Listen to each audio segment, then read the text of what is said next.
On est bon. Salut à tous, donc on se retrouve pour notre nouveau live. On est encore sur la partie e-sport. Alors je ne sais pas si ça s'entend, mais normalement il y a peut-être des cloches qui sont en train de sonner. C'est parce qu'il est 17h tout pile. On est toujours à l'hôtel de la Monnaie à Molsheim, donc c'est peut-être pour ça aussi que vous allez entendre un petit écho de mon côté. Et je suis avec Xavier Noël, donc, qui représente l'association Xilat. Donc qui est avec nous pour cette partie. Donc voilà, comme pour celle d'avant, ça va durer 30 minutes, 40 minutes. Et après, on aura encore un autre live e-sport sur un autre sujet. Mais avant qu'on commence de manière un peu rapide, qui es-tu, sans trop en dire pour l'instant, évidemment, pour ceux qui vont découvrir par la suite le sujet du live. Alors, je vais rester sur la présentation en lien avec le sujet. Donc, Xavier Noël Kuhlmann, alias Xugnol, dans le milieu.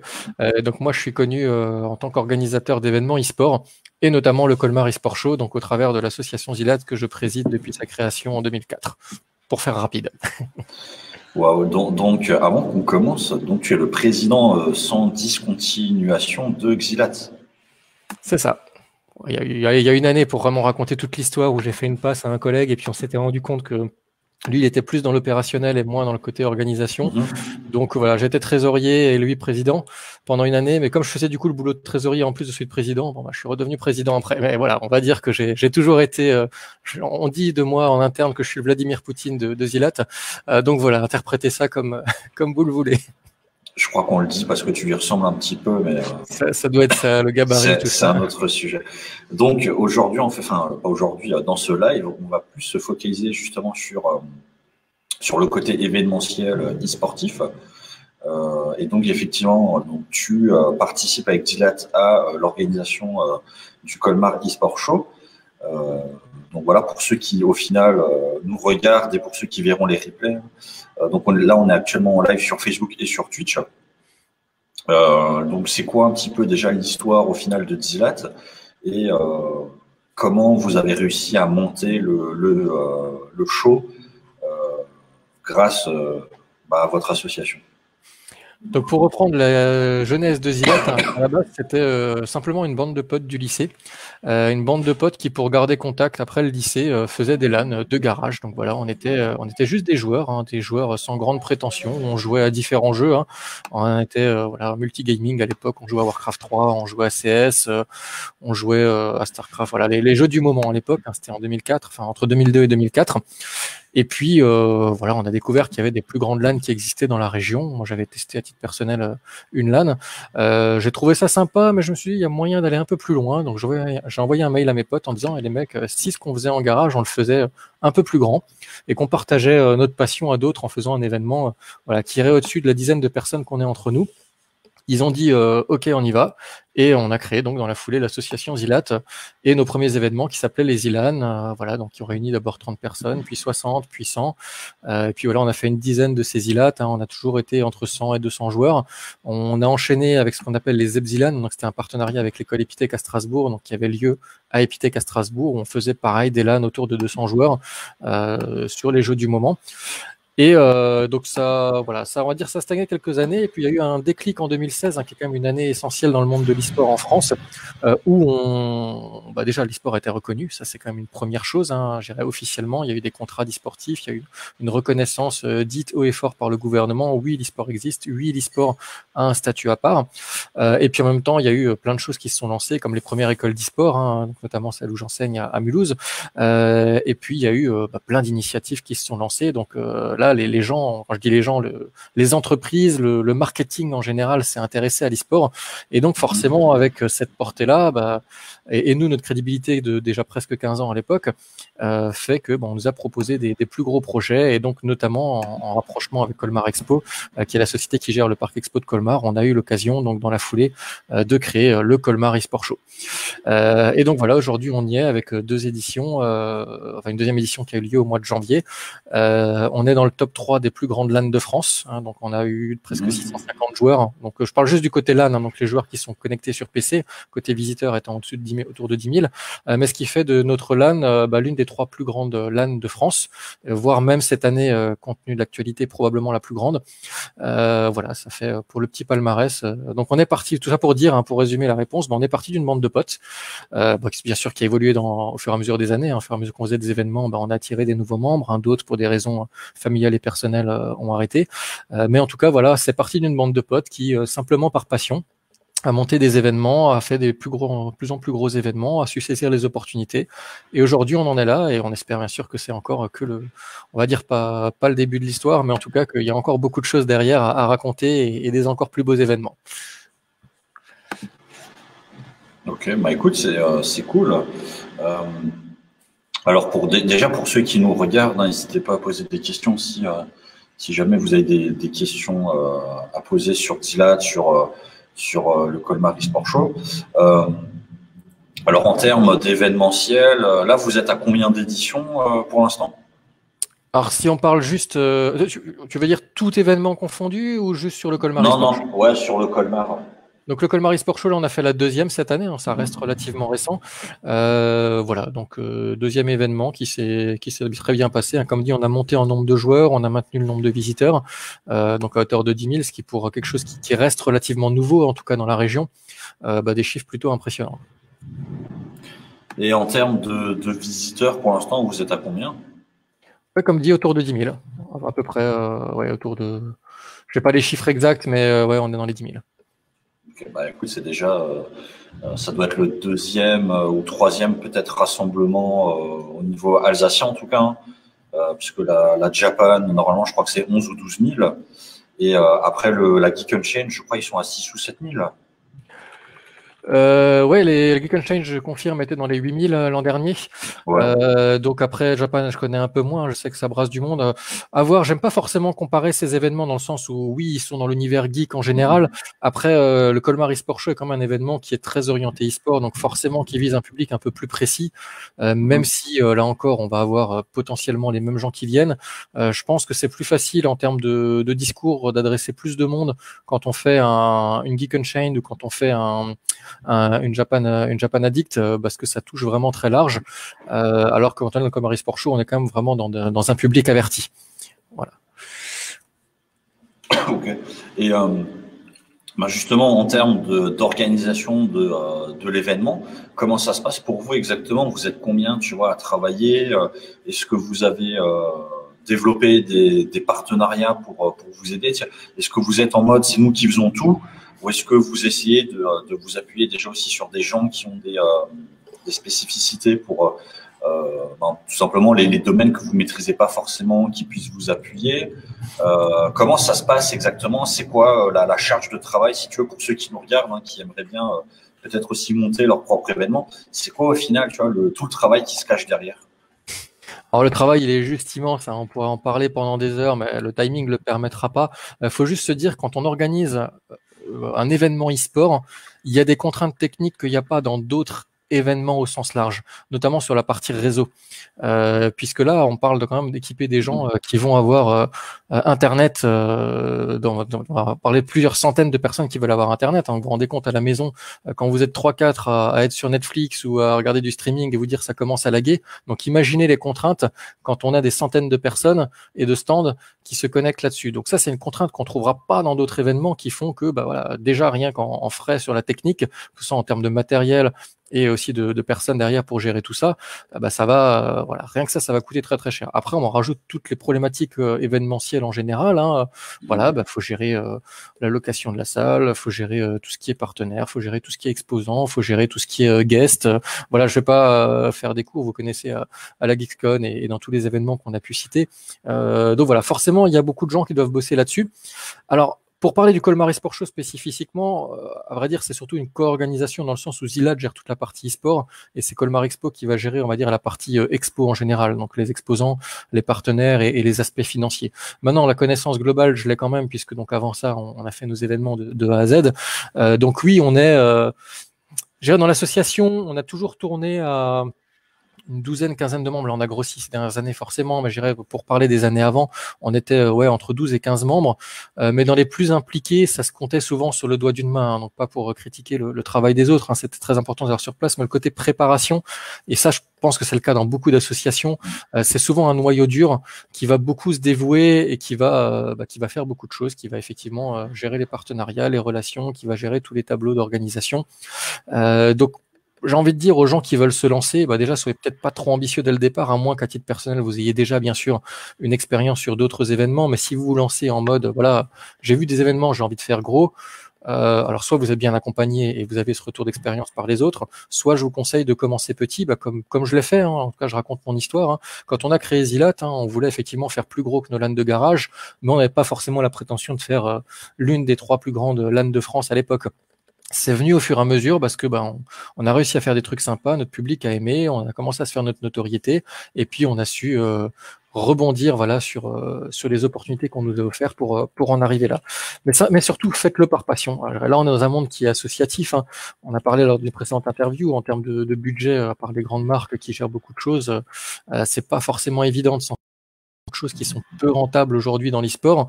Donc si déjà de base vous n'êtes pas passionné, que vous n'avez pas envie de faire ça parce que c'est quelque chose qui vous fait triper, ça sera compliqué. Hein. Si vous venez en mode je suis là pour me faire de l'argent, ça risque d'être plus compliqué parce que vous n'aurez pas la fibre, vous aurez tendance à sous-traiter des choses ou pas forcément comprendre ce dont quoi vous parlez. Donc ouais, commencez par partir de la passion et si vous voyez des événements comme ceux qu'on a décrits et que vous dites moi j'ai envie de faire quelque chose comme ça, donc soit vous adossez de gens qui connaissent, alors soit vous rejoignez ces structures-là, hein, pourquoi pas, hein, Zilat recrute aussi, soit vous voulez faire votre propre événement, et là donc appuyez-vous sur d'autres gens qui peuvent vous partager leur expérience et commencez modestement pour pas vous planter tout de suite, parce que sinon vous risquerez d'avoir une mauvaise image auprès de la communauté en tout cas des partenaires, et ce sera plus difficile après. Donc voilà, soit vous êtes bien accompagné, soit vous le faites progressivement, et pareil, sentez la motivation monter, parce qu'il y a beaucoup de staff qu'on a accompagné dans ces 15 années qui voulaient faire des LAN, on les a aidés, on leur a prêté le matos, on leur a apporté notre retour d'expérience. Et pour beaucoup d'entre eux, ils ont arrêté après une deuxième parce qu'ils se sont rendus compte que c'était juste méga galère, que il n'y avait pas toujours les retours escomptés, hein, sans même parler d'argent, mais juste le retour du public. Hein, parfois, la communauté e-sport est pas toujours très reconnaissante. On sait qu'elle est exigeante. Hein, ça peut être une qualité comme un défaut et ça peut être démotivant pour des organisateurs. Et j'en ai malheureusement vu beaucoup qui ont lâché l'affaire après 1 ou 2 événements, alors que il y aurait eu un potentiel. Donc voilà, c'est pour ça qu'il faut savoir s'accrocher, il faut savoir être passionné, et puis derrière, ça devrait bien se passer. Alors, tu en as parlé, mais de manière assez brève. Alors, je ne sais pas si tu as forcément envie d'aborder ce sujet, mais justement, au niveau, par exemple, du budget, c'est quoi pour vous le budget financier d'un tel événement? Pour ceux qui nous regardent, hein, pour qu'ils aient un petit peu les idées, les enjeux, c'est quoi, tu vois, le budget en fait que vous devez prévoir quand vous organisez ce genre de choses? Alors, c'est vrai que pour la partie Colmar eSport Show, j'aurais pas forcément beaucoup de chiffres à vous donner, puisque comme c'est une co-organisation avec Colmar Expo et que c'est eux qui prennent la partie financière, si vous voulez, j'ai des chiffres maintenant, ils sont du caractère du confidentiel, donc je m'autoriserai pas à les dire. Par contre, je peux revenir sur les précédents événements qui sont uniquement LAN. Donc là, je tiens quand même à distinguer. Hein. Je dirais, quand on fait un événement e-sport avec du public, avec des parties exposants, avec une partie show, forcément, c'est pas la même chose que faire entre guillemets juste une LAN. Je dis entre guillemets parce que ça reste un contexte technique extrêmement compliqué. Mais voilà, juste une partie LAN, je dirais en termes de matos, au niveau de Zilat, on a plusieurs dizaines de milliers d'euros de valeur de matos qu'on utilise entre les switches, les serveurs, les watchguards, tous les kilomètres de câblage qu'on peut avoir, tout ce qui est électrique qui va avec, et puis voilà, et plein d'autres choses qui sont liées à la logistique, à la technique. Donc juste ça, c'est du matos qu'il faut amortir. Hein. Donc, alors moi, je parle d'une association qui a 15 ans, qui a acheté des choses, qui a dû en jeter au passage. Hein. Forcément, il y a eu des évolutions technologiques dans le réseau en 15 ans. Et puis donc voilà, on a développé ce matériel au fur et à mesure. Donc voilà, si on parle juste de l'amortissement du matériel, on est déjà en dizaines de milliers d'euros. Après, si on veut faire un événement unique dans une salle, faut compter la location de la salle, faut compter la connexion Internet, parce que alors ça commence à venir, mais il y a quand même beaucoup de lieux qui sont pas préoccupés, en tout cas pas convenablement, pour avoir un débit pour plusieurs centaines de participants. Donc là, pareil, vous allez avoir des devis à 5 chiffres facilement d'Orange et compagnie pour vous amener la connexion pendant un week-end. Voilà, après vous ajoutez à ça le staff, hein, voire effectivement tout ce qui peut être staff bénévole, mais pour d'autres métiers, parfois vous allez devoir vous appuyer sur des professionnels. Et pareil, ça part par milliers d'euros. Ouais, donc ça va dire c'est les principaux frais avec le cash price. Hein. Alors on sait que c'est compliqué dans l'événementiel. On vous en parliez avec la tartine. Hein. Finalement, aujourd'hui, on a plus de budget sur des événements en ligne qui sont soutenus par des sponsors qui touchent beaucoup de monde parce que c'est en ligne que sur des événements en physique. Mais pour autant, pour quand même motiver les joueurs, hein, que ce soit du semi-pro ou un peu moins ou un peu plus. Donc, faut mettre des cash prizes de l'ordre de plusieurs milliers d'euros quand on est dans ce niveau de compétition. Donc voilà, quand on fait la somme de tout ça, finalement, si on veut faire un événement e-sport ou une bonne grosse LAN, on va être sur des trucs à 6 chiffres. Voilà. Ok. Effectivement, je ne révélerai pas de mon côté moi aussi, mais je sais que ce sont des chiffres qui sont quand même assez élevés. Alors juste petite question, donc qui rentre dans la question du budget, mais où je pense qu'on peut intervenir. Est-ce que au niveau de la ville, de la région, autre, ça soutient, on va dire, cette culture de l'e-sport? Est-ce que tu vois en fait que justement les pouvoirs publics, on va dire, investissent, si je puis utiliser ce terme, dans ça ou pas? Alors, je vais répondre dans le temps, dans mon parcours. Au début, clairement non. Quand j'ai commencé en 2004, l'e-sport était très mal. Enfin, on parlait pas d'e-sport. Déjà à l'époque, on parlait de jeux vidéo. Et quand vous expliquiez le côté compétitif aux gens, ils n'étaient pas réceptifs. Voilà, moi je me rappelle avoir démarché beaucoup de mairies qui avaient des salles et avoir été vu vraiment de regarder de travers parce qu'ils avaient regardé sans doute le reportage de Patrick Poivre d'Arvor en 2006 qui passait les joueurs de jeux vidéo comme des gens dangereux qui devaient être internés. Hein. Donc c'est triste, mais c'est quelque chose qu'on a vécu. Et je pense que voilà, tu vois Lionel de quoi je parle, tu as aussi dû le voir, hein, même à ton niveau. Voilà, la culture geek en général avait pas forcément bonne presse. Donc forcément, tout ce qui était institutions derrière, qui sont gérées par les gens qui avaient cette image-là, ne suivait pas. Il y a effectivement eu un virage en 2016, depuis que le gouvernement a reconnu ça, hein, depuis qu'on s'est quand même rendu compte qu'il y a de l'argent à se faire dans l'e-sport. Et après, tout le monde n'est pas à la même enseigne. Voilà, je vais pas forcément donner de nom, mais dans les différentes villes avec lesquelles on est amené à travailler dans les différents projets qu'on gère, rien que dans les grandes villes alsaciennes, il y en a une qui est prête à soutenir, qui est prête à mettre de l'argent, notamment dans des écoles, dans des cursus et dans des événements. Et à l'inverse, il y en aura une autre, quand bien même le projet est ambitieux, qui ne va rien soutenir du tout, quoi. Et donc finalement, ils vont dire aux gens, débrouillez-vous, cherchez vous-même vos partenaires, donc qui pour le coup seront plus des professionnels que des institutions. Voilà. Donc au niveau hyper local, c'est ça. Après, on commence à remonter. Il y a beaucoup d'initiatives qui sont en train de se faire, alors qui pour l'instant sont masquées du public parce que ça reste des discussions d'ordre politique, mais on sent quand même qu'il y a une volonté sur au niveau supérieur, que ce soit au niveau de la région, au niveau national, de soutenir le développement de l'e-sport parce qu'on sait que ça fait partie de l'avenir, hein, c'est indéniable. Mais il y a la question du comment. Il y a beaucoup de choses politiques qui se font. On ne sait pas par quel bout commencer. Est-ce qu'on commence par l'hyper local et on va commencer par donner des budgets au niveau des villes, au niveau des collectivités, ou est-ce qu'on va directement partir du national au risque que finalement ce soit Paris qui se serve avant tout le monde. Donc tout ça, ça fait beaucoup de discussions, beaucoup de débats, beaucoup d'allers-retours, ce qui fait que ça fait déjà 2-3 ans qu'il y a ces discussions qui ont commencé et aujourd'hui concrètement on a vu très peu de couleurs finalement de cet argent public. Il y en a quand même quelques-uns qui ont pu en profiter, mais globalement, même s'il y a une volonté, aujourd'hui je peux pas dire, en tout cas à mon niveau, que ça a été beaucoup senti. Malgré qu'on ait fait des événements avec les chiffres que j'ai dit et qui sont dans le top national, l'argent public pour l'instant ça reste des fonds qui sont assez marginaux et clairement on va en avoir besoin, hein. C'est comme ça que ça marche dans les grands pays, en tout cas c'est comme ça que ça s'est lancé. Donc voilà, la question c'est quand est-ce que ils se seront entre guillemets tous mis d'accord et puis à quel niveau ce sera soutenu. Tu parlais de reconnaissance justement de ce côté e-sport en 2016. Est-ce que tu peux justement, pour ceux qui nous regardent, peut-être revenir sur ça et expliquer comment c'est en train de se développer justement cette reconnaissance? Alors, je sais qu'il y a des fédérations qui se sont montées. Est-ce que tu peux expliquer c'est quoi l'objectif, on va dire, derrière tout ça pour aider justement les joueurs ou aider les organisateurs comme toi à pouvoir se développer?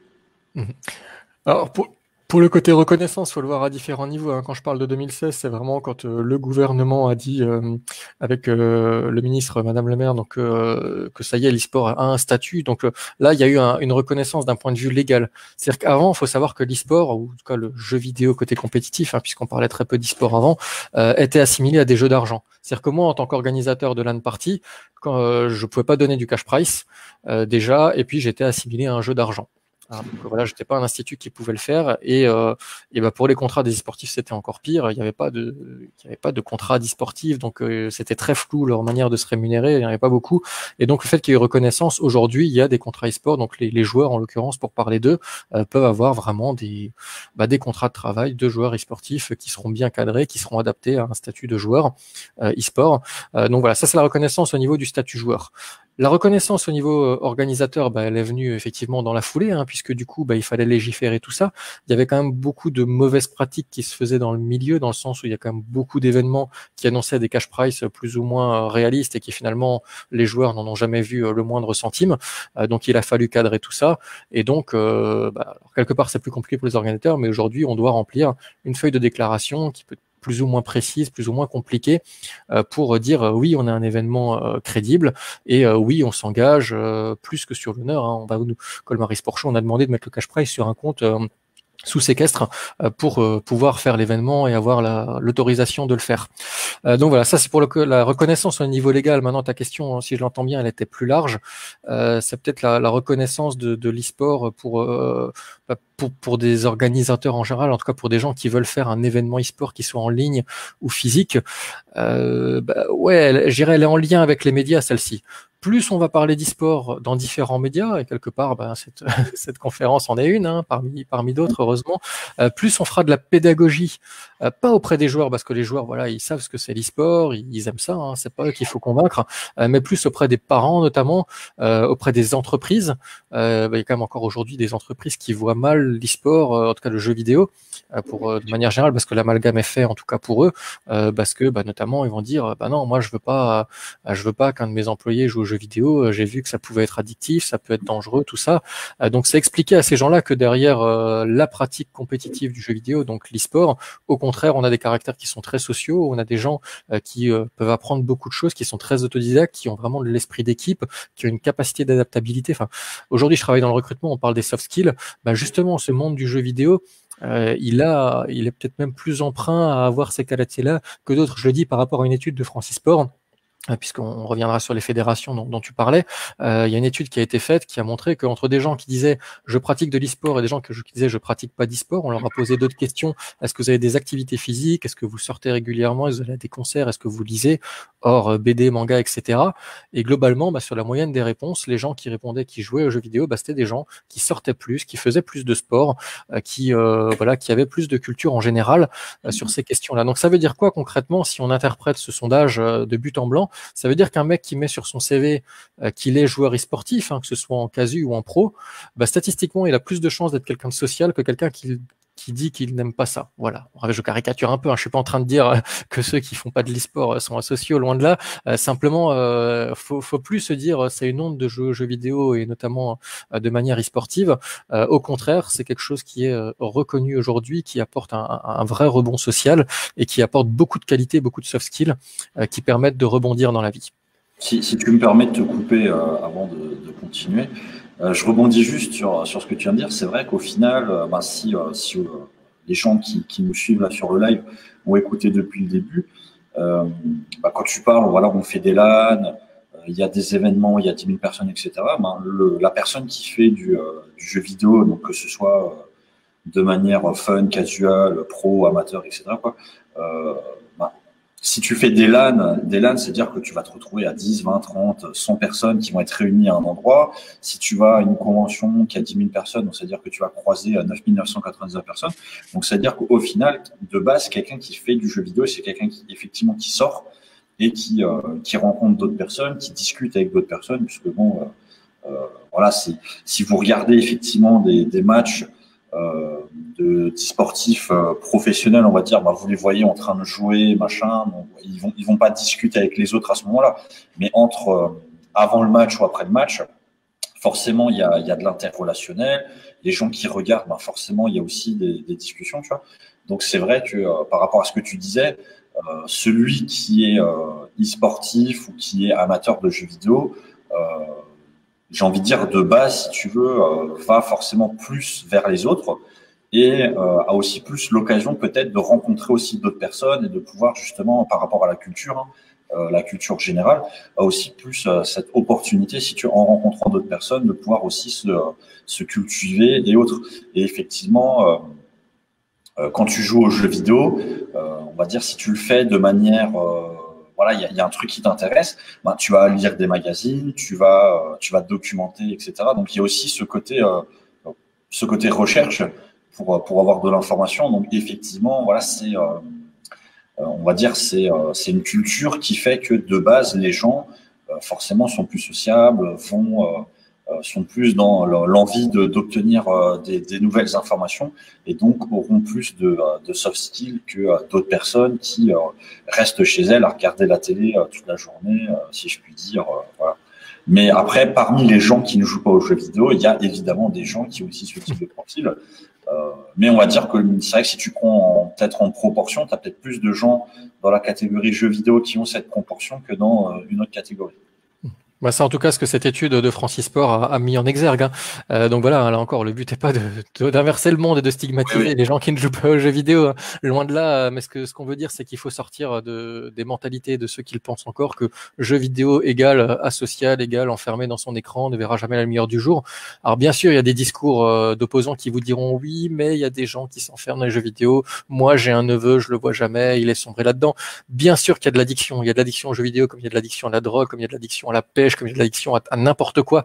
Le problème, c'est pas le jeu vidéo, c'est la source de l'addiction, qui est une autre question là, qui relève, je dirais, des psychologues ou autres, de savoir pourquoi une personne est tombée dans une addiction. Et après, effectivement, elle est tombée dans le jeu vidéo, dans une autre addiction. Mais ce qu'on veut dire par là, c'est qu'aujourd'hui, quelqu'un qui est dans le jeu vidéo a beaucoup, justement, des outils très sociaux et d'autres qualités qu'il va pouvoir développer par cette pratique-là. Et en l'occurrence, parce que je suis aussi intervenu régulièrement sur le sujet de l'addiction aux jeux vidéo qui me porte à cœur, hein, je pense que quelqu'un qui est tombé dans l'addiction aux jeux vidéo a peut-être justement des portes de sortie qui sont offertes par cette drogue-là, parce qu'elle a justement cette porte sociale du fait qu'on peut jouer en équipe, du fait qu'on joue en ligne avec d'autres gens, sans même parler des événements physiques, parce qu'effectivement, il y a des gens qui restent chez eux, qui jouent en ligne, mais il y a quand même des humains en face, il y a quand même des discussions qui sont faites, il y a quand même ces gens qui veulent progresser, qui vont se renseigner en allant sur des forums, qui vont échanger avec d'autres joueurs, qui vont peut-être sympathiser avec leur adversaire et leur coéquipier.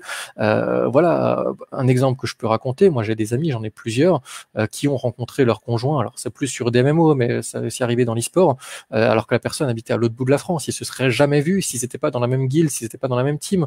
Donc ils ont commencé à jouer ensemble. Un jour ils se sont dit, tiens, on va faire une IRL ou une LAN, et donc on va se rencontrer en vrai. Et puis voilà, le et plus si affinité c'est fait. Et aujourd'hui ces gens se sont mariés et ont des enfants.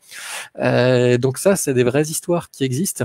Et donc voilà, même si je ne nie pas effectivement qu'il y a des addictions aux jeux vidéo, je dis qu'il y a des moyens d'en réchapper et que justement le jeu vidéo a cette porte sociale sur laquelle on peut jouer justement pour voilà, pour faire mieux, à l'inverse d'autres drogues par exemple, qui peuvent avoir des effets définitifs sur la santé de la personne qui est tombée dans l'addiction. Ouais, effectivement, oui, on n'en a pas parlé, mais il y a des belles histoires d'amour qui peuvent naître aussi autour du jeu vidéo. Donc je t'avais coupé avant que tu enchaînes sur la partie fédération. Mais tu peux peut-être revenir dessus justement, parce qu'il y a plusieurs fédérations qui se sont montées ces dernières années. Donc pour ceux qui nous regardent, peut-être les distinctions qui existent. C'est assez compliqué parce que je vous disais que les choses qui sont en train de se monter, les discussions qui se font, on ne sait pas si ça doit être sur l'hyper local, ça doit être sur le national, sur le régional. Et typiquement au niveau des générations, c'est pas des fédérations, pardon, c'est pareil. C'est-à-dire qu'il y a plusieurs initiatives qui se sont lancées, alors soit de manière concrète, soit on va dire plus des mouvements informels ou des chats Discord à droite à gauche.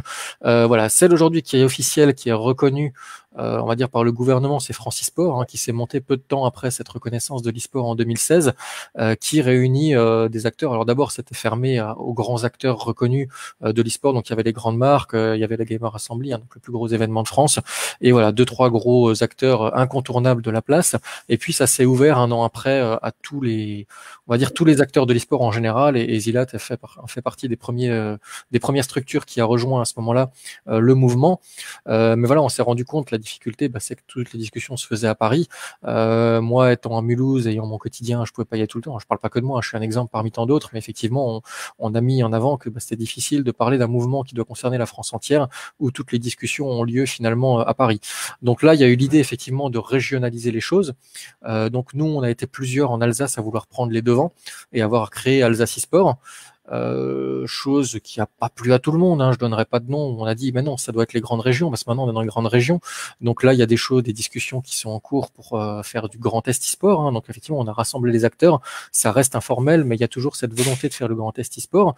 Et puis à l'opposé il y a d'autres on va dire, il y a d'autres villes plus en local qui ont fait leur propre club, qui sont vraiment liés à une ville ou à une communauté d'agglomération, qui font leur propre mini-fédération locale. Donc voilà, j'ai pas la réponse toute faite sur laquelle il faut suivre ou pas. Moi, j'essaie d'être un peu partout parce que je crois en chacune. J'ai plus une conviction qui est hyper locale, parce que je pense au côté social de l'e-sport déjà, et même il n'est pas que en ligne. Et je pense que rencontrer les gens en vrai, c'est le message qu'on veut donner à l'e-sport, comme ça l'a été au sport, hein, comme ça l'est toujours au sport. Et je pense qu'il faut effectivement de l'hyper local qui va derrière être reconnu à un niveau qui sera de la région ou de la grande région, et ensuite le national, et qu'il y a un genre de système hiérarchique. L'idée étant de dire, il y a des initiatives locales qui sont très bonnes, il y a des choses à tester, parce que le modèle de l'e-sport, et notamment des compétitions e-sport, est complètement à faire. Aujourd'hui, c'est les éditeurs qui gèrent les principales compétitions e-sport de manière plutôt internationale, et donc le côté hyper local, il est pas là. Donc on est à l'inverse aujourd'hui du sport du football, où aujourd'hui, en football, vous avez un jeune qui va commencer le foot à 5-6 ans dans le club de son village, qui va se faire repérer ensuite par des structures qui seront plus régionales avant de monter et puis de rejoindre des clubs et faire l'U17 ou l'U19 pour la France. Donc là, moi j'aimerais qu'on aille vers ça, parce que c'est ce qui a marché, et je pense que ça marchera aussi pour l'e-sport.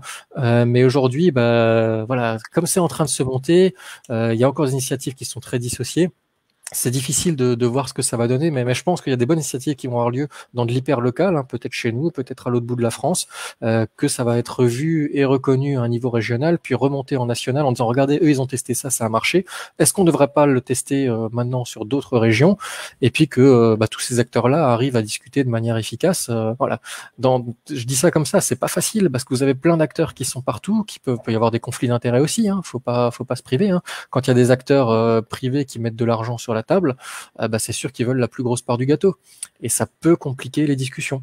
Donc aujourd'hui, c'est ça le problème, c'est qu'on est en train de créer quelque chose avec des enjeux qui sont économiques, des enjeux qui sont sociétaux, et chacun a plus ou moins son intérêt, et c'est difficile d'avoir un projet commun. Mais en tout cas, la volonté, elle est là, donc moi je reste optimiste.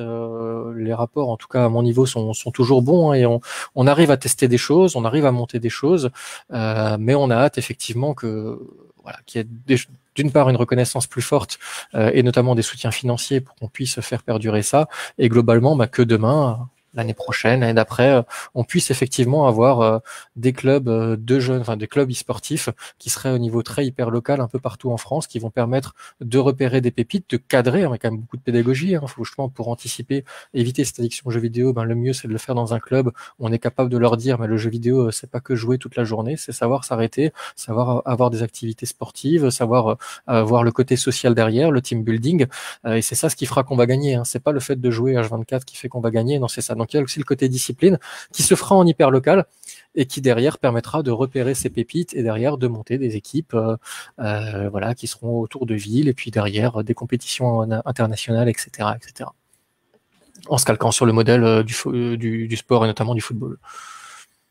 Ok, écoute, on a dépassé la demi-heure déjà. Je sais pas si tu as vu le temps passer ou pas. Ah bah ça passe toujours très très vite quand on me lance. Alors j'ai peut-être un peu dépassé dans tes questions et je m'en excuse. C'est vrai qu'on a parlé ouais, on a parlé un peu plus que de l'organisation pure et dure, mais c'est vrai qu'il y a des enjeux qui sont liés et tes questions sont très pertinentes en ce sens-là, hein. On peut pas difficilement parler d'organisation sans parler de reconnaissance et de soutien financier, hein, quand on voit justement tous les enjeux, enfin tous les montants qui sont en jeu pour faire ce type d'événement. Mais voilà, on a réussi, en tout cas au niveau de Zilat, en 15 ans, avec un début de reconnaissance, à faire des gros événements avec des partenaires, donc comme justement le Colmar eSport Show, où j'ai pas cité dans ce discours, mais les Power Gaming Series, qui sont un très bon exemple aussi, hein, parce qu'on a tendance à l'oublier, mais la première scène eSport dans le Grand Est, c'était les Power Gaming Series en 2017, au Palais des Sports de Mulhouse. C'est la première fois qu'on avait une scène qui attirait plusieurs centaines de spectateurs, où il y avait deux équipes de 5 côte à côte avec un grand écran derrière, voilà, qui ne soit pas juste une petite télé ou une nappe avec un vieux projecteur. Voilà, pour moi c'était ça le début en Alsace. Après, il y a peut-être des événements qui m'ont échappé, hein. Mais juste pour dire, ouais, on peut, quand on est motivé, on peut lancer des choses, mais si on veut que ça grossisse, il faut des partenaires, que ce soit au niveau entreprise, mais aussi au niveau institutionnel. Bah écoute, oui, de toute façon, il faut profiter de nos lives puisque la discussion est très ouverte quand on est avec nous. Les réponses étaient aussi pertinentes de toute façon sur le sujet, comme tu l'as dit, hein. Dans l'événementiel, il n'y a pas que le fait d'organiser, il y a aussi effectivement toutes les interactions qu'on peut avoir avec les personnes avec qui on bosse et les personnes qui sont au-dessus. Donc là, effectivement, on est à 35 minutes de live, donc on arrive un petit peu à la fin. Effectivement, on aurait pu parler pendant des heures et des heures de ce sujet, mais malheureusement, je vais devoir couper puisqu'on va devoir faire un autre live e-sport sur un autre sujet. En tout cas, moi, je te remercie d'avoir participé avec nous. Est-ce que tu as un petit mot de la fin pour ceux qui nous regardent? Bah, mot de la fin, forcément, je dois faire un big up à mon staff, parce que bon, en 15 ans, et même s'il a évolué dans le temps, c'est pas tout seul, hein. C'est vrai que moi, je me montre souvent sur les conférences ou autres, mais je pourrais pas, voilà, avoir un mot de la fin sans les saluer et les remercier chaleureusement. C'est tous ces hommes de l'ombre qui font un boulot de monstre. Et donc, pour redire ce que je disais avant, voilà, la motivation, c'est le plus important. Vous aimez l'e-sport, vous êtes convaincu que c'est ça, qu'il y a de l'avenir là-dedans. Suivez cette motivation. Pensez pas à argent, pensez pas ce que ça pourrait vous apporter. Vous ayez les yeux fermés parce que vous aimez ça, et puis vous verrez dans un deuxième temps ce que ça donne. Et généralement, ça vaut le coup. Bah voilà, tout a été dit. Et si jamais ça t'a plu, bah écoute, comme je l'avais déjà dit, il y a possibilité de faire d'autres lives où on pourrait peut-être justement développer ce sujet. Puisque je sais que parmi ceux qui ont participé avec nous sur les lives, il y en a qui seraient intéressés de pouvoir développer les sujets qu'on a abordés. Donc voilà, tout est possible.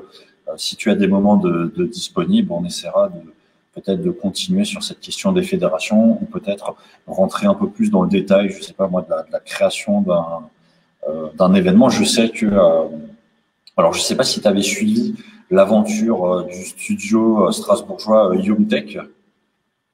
Pas plus que ça, honnêtement. Enfin, si ça te parle, hein, qui développe le jeu Protocore, donc il y a une espèce de Fortnite sans être Fortnite, où en fait ils faisaient des vlogs où ils expliquaient justement la création d'un jeu vidéo. Donc pour ceux qui nous regardent, hein, si jamais, n'hésitez pas à dire si peut-être la création d'une convention de jeux d'e-sport, ce serait des sujets sur lesquels on pourrait intervenir. Voilà. Donc en tout cas, moi je remercie ceux qui ont été là. Je te remercie d'avoir participé. Et quand tu me le dis, je vais couper le live si tu es prêt. Ça marche. Merci à tous d'avoir suivi. Au plaisir de vous retrouver, comme je dis souvent, à plus en LAN.